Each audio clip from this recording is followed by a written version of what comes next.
Grand evening, I am Kanye Shobe with AMPACT, Allodium Moors Paradium, Ante Colorado, a state provincial government within the Moroccan Empire. As you already know, we have been talking about a lot of declarations as well as a lot of treaties. We're going to continue to follow that up today with the 1796 Treaty of Tripoli. Why are we staying on treaties? Because treaties are the supreme law of the land. And we want to let you know about the colonization that's happening today because the colonizers, have been in a contract with us for as long as we can remember. And the treaties tells the truth. So right now, we're going to go over the Treaty of Tripoli. It's not a long treaty. It's 12 articles. It's a great read, but this will let you know about the contract between the United States of America and, once again, Morocco. So we'll start with the read really quick here. As you can see here, Treaty of Tripoli, 1796. It's going to speak about the bays and it's going to talk about the days. What are the 5 national names that we're supposed to have? Al, Ali, Bey, Days, and Il. It talks about the bays and the days throughout this treaty. Once again, telling you the truth. So the Treaty of Tripoli, Treaty of Peace and Friendship between the United States and the Bey and subjects of Tripoli of Barbary, 1796. Article 1, there is a firm and perpetual peace and friendship between the United States of America and the Bey and the subjects of Tripoli of Barbary, made by the free consent of both parties and guaranteed by the most potent Dey and Regency of Algiers. Right off in Article 1 is telling the truth. When the colonizers of today say, we don't know about the Moors, why are they calling themselves Beys? Why are they calling themselves Days? Why are they calling themselves Ils? This treaty points out they know exactly who you are. Article 2. If any goods belonging to any nation with which either of the parties is at war shall be loaded on board of vessels belonging to the other party, they shall pass free, and no attempt shall be made to take or detain them. Article 3, Moors. If any citizens, subjects, or effects belonging to either party shall be found on board of a prize vessel taken from an enemy by the other party, such citizens or subjects shall be set at liberty and the effects restored to the owners. We cannot capture them and they cannot capture us. Article 4. Proper passports are to be given to all vessels of both parties, by which they are to be known. And considering the distance between the two countries, 18 months from the date of this treaty shall be allowed to procuring such passports. During this interval, the other papers belonging to such vessels shall be sufficient for their protections. Article 5. A citizen or subject of either party having brought a prize vessel condemned by the other party or by any other nation, once again, they're talking about nations, the certificates of condemnation and bill of sale shall be sufficient passports for such vessels for 1 year. this being a reasonable time for her to procure a proper passport. So they're giving through a friendship. You give each other time to get the proper paperwork that's needed. Article 6. Vessels of either party putting into the ports of the other and having need of provisions of other supplies shall be furnished at the market price. And if any such vessel shall so be put in from a disaster or at sea, and have occasion to repair, she shall be at liberty to land and re-embark her cargo without paying any duties, but in case shall be compelled to the land her cargo. Article 7. Should a vessel of either party be at cast on the shore of the other, all proper assistance shall be given to her and her people. No pillage shall be allowed. The property shall remain at the disposition of the owners, and the crew protected and secured till they can be sent to their country. We shall not take from them, and they shall not take from us. Article 8.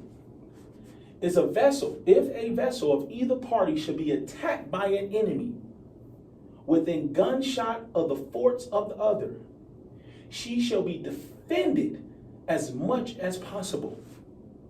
So if someone was to attack the Moors per this treaty,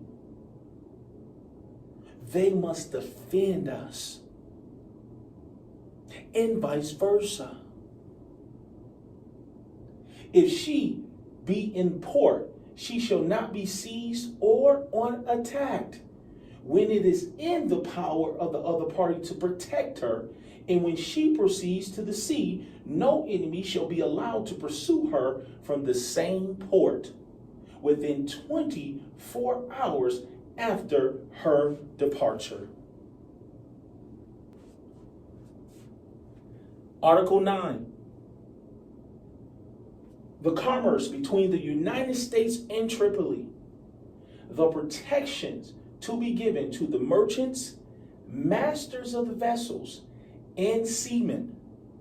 The reciprocal right of establishing consuls in each country. And the privileges, immunities, and jurisdiction to be on the same footing with those most favored nations, respectively. Article 10. The money and presents demanded by the Bey of Tripoli. See, there it go again, the Beys. But they say that we are domestic terrorists. But they wrote a treaty and signed off on a treaty which is validating our names. They know who the Beys are. They know who the Days are. But they don't have to validate you if you're up on an artificial status of black. As a full and satisfactory consideration on his part and on the part of his subjects for this treaty of perpetual peace and friendship are acknowledged to have been received by him previous to his signing the same, according to a receipt which is hereto annexed, except such as part as is promised on the part of the United States to be delivered, paid by them on the arrival of their consul. Once again, go that word again, consul in Tripoli. Consul General, Mufti, Consul General. These titles are in the treaties. These titles are valid as long as you have a nation.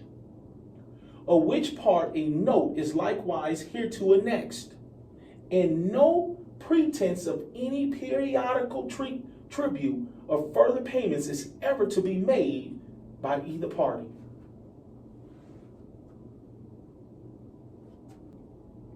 Article 11.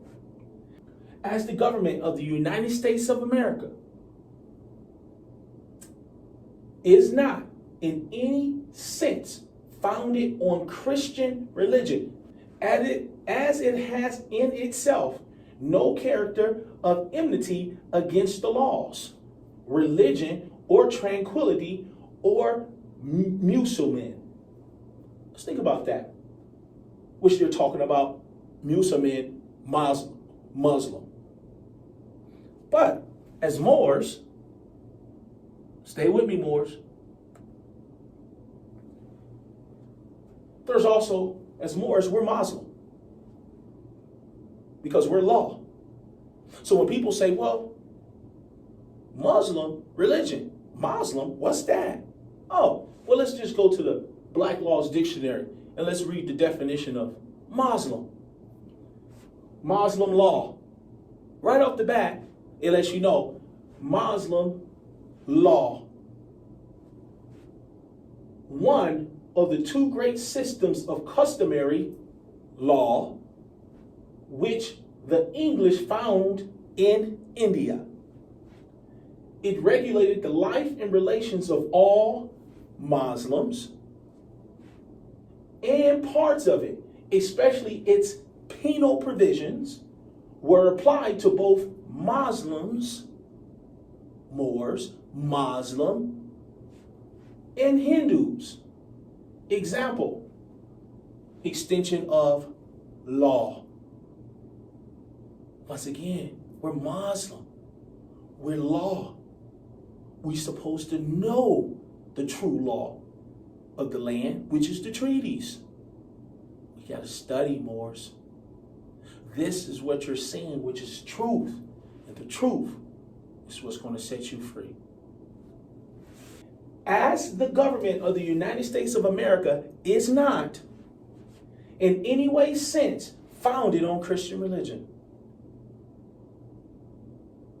Get yourselves out of this whole Christianity. I'm a good Christian as a United States citizen. Because you're not founded on Christian religion. As it has in itself no character of enmity against the laws, religion or tranquility of Muslim, and as said states never entered into any war or act of hostility against any Mohammedan nation, it is declared by the parties that no pretext arising from, let's keep going, religious opinions shall ever produce an interruption of the harmony existing between two countries. Religion is not supposed to come between us.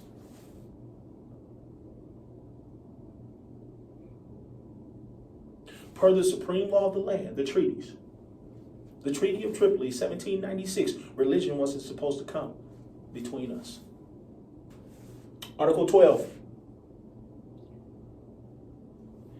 In case of any dispute arising from a violation of any of the articles of this treaty, no appeal should be made to arms, no violence.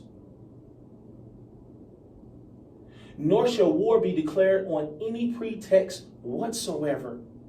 No war.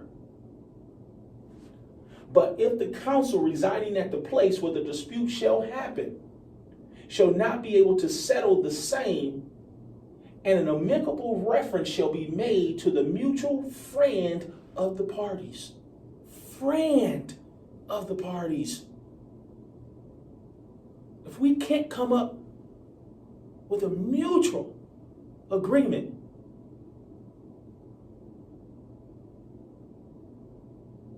friends of the party, the day of Algiers, once again, we don't know who those days are. We don't know who those bays are. They know exactly who you are, Moors. The day of Algiers, The parties hereby engaging to abide by his decision, and he, by virtue of his signature to this treaty, engages for himself and successors to declare the justice of the case, according to the true interpretation of the treaty, and to use all the means in his power to enforce the observance of the same. That means to keep the peace. He must do anything in his power to keep the peace, because we have a contract from 1796, as well as the Peace and Friendship Treaty between the United States and Morocco of 1787, ratified in 1836. All these treaties tie into each other.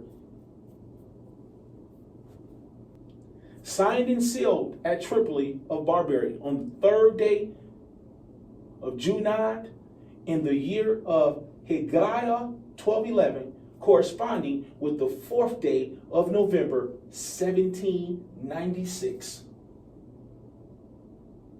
November 4th, 1796. Moors, this is a good read. All treaties are a good read. But you have to put them all into place. If you've been watching and studying the videos, we've been putting the declaration and treaties into effect. Put your puzzle together, Moors. Study. And just because you read it one time doesn't mean you get it. Continue to keep reading it, because you're going to see there's some colonizations in your reads. You're going to pick up on some things that usually other people don't pick up on. But please study your declarations. Please study your treaties. And most important, study international law and form your states. Once again, Moors, it's been an honor. I am Mufti, Consul General Kanye Shobey with AMPACT, Allodium Moorish Palladium, Ante, Colorado, a state provincial government within the Moroccan Empire. Look forward to seeing you next time. Peace and love to all my Moors.